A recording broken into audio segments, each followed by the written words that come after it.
He first appeared on our camera like a ghost, thin, white, barely visible among the trees. I stared at the screen trying to understand what I was looking at. A wolf? A coyote? Or something else entirely? But when he lifted his head, it became clear. It was a dog. Scared, exhausted, and completely alone.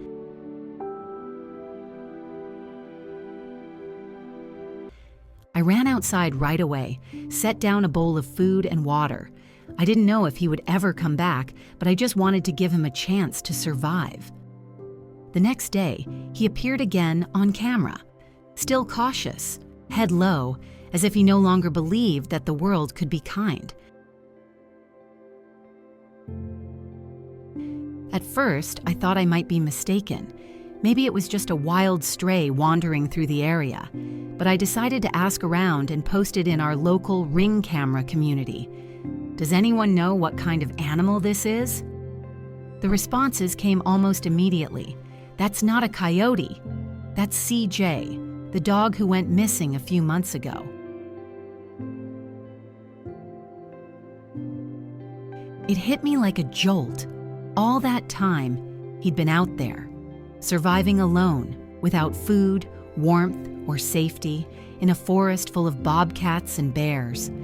I started checking the cameras every night. He came closer each time, eating from the bowl, but the moment I stepped outside, he'd run. My husband and I contacted a local rescue for help. We set up humane traps with food, but CJ was too smart for them. He'd sniff around and disappear. So I started talking to him through the window. "You're a good boy. It's okay. You're safe." I just wanted him to hear a calm, gentle voice.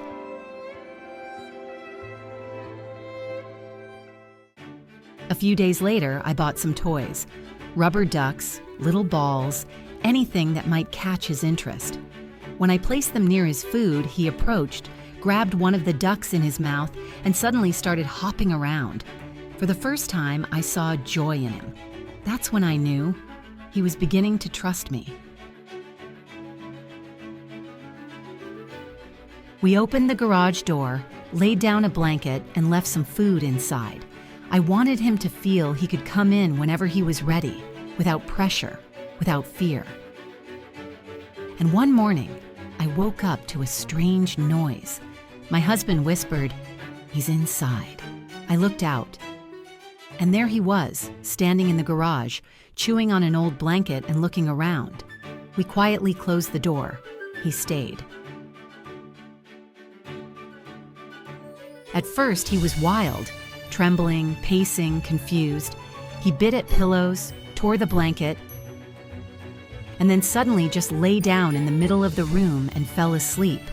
So deeply, it was like he hadn't rested in weeks. I sat next to him, unable to look away.